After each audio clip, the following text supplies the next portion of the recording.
देवी शक्ती, तंत्रमंत्र, भविष्यवाणीच्या भीतीतून महिलांवर लैंगिक अत्याचार करणाऱ्या भोंदूबाबा अशोक खरात प्रकरणावरून राज्य महिला आयोगाच्या अध्यक्षा रुपाली चाकणकर यांना आपल्या पदाचा राजीनामा द्यावा लागलाय। रुपाली चाकणकर यांनी 19 ऑक्टोबर 2021 ते 20 मार्च 2026 या कार्यकाळात महिला आयोगाचं अध्यक्षपदाचं काम पाहिलं।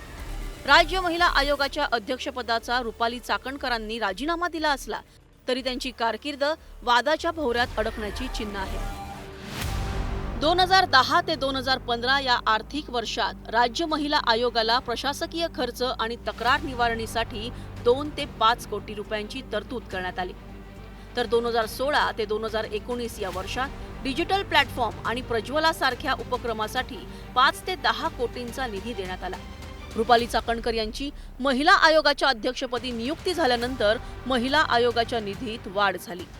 2022 ते 2023 या वर्षासाठी आयोगाचे बळकटीकरण आणि जिल्हा स्तरावरील कामांसाठी 15 कोटी 30 लाखांच्या निधीची तरतूद करण्यात आली।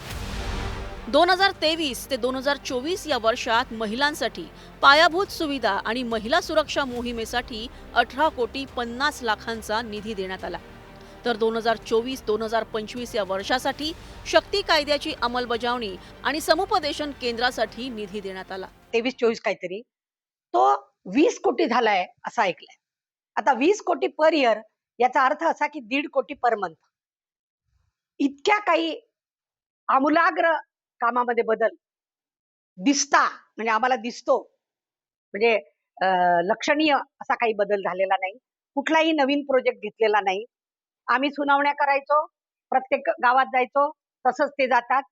आम्ही सुनावण्या करतो, तसंच ते करतात। चाकणकर अध्यक्ष होताच निधीची तरतूद चौपटीनं वाढवल्याचं समोर आलंय। यावरच महिलांच्या क्षेत्रात काम करणाऱ्या महिला सामाजिक कार्यकर्त्यांनी सवालांच्या फैरी टाकल्या।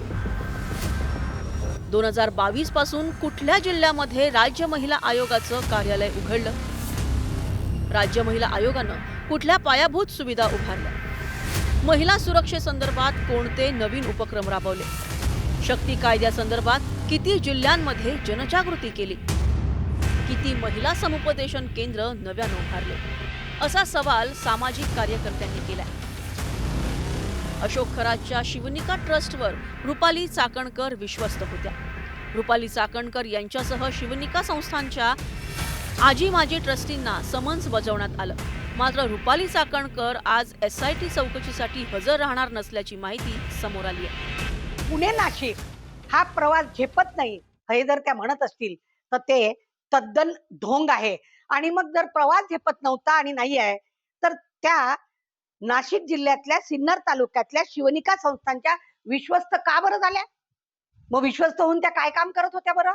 प्रवास जर झेपत नसेल तर 1 दिवसाचा चौकशीचा हे नाटक आहे, हे टाळण्यासाठी आहे। SIT ला पहिलं समन पाठवून जर त्या आल्या नाहीत, दुसरं समन पाठवावं लागेल। त्यानंतर कोर्टाकडनं त्यांना तसे डायरेक्टिव्ह घ्यायला लागतील। पहिलं बेलेबल वॉरंट घेऊन जर त्या आल्या नाहीत तर नॉन बेलेबल वॉरंट घेऊन त्यांना अटक करता येते।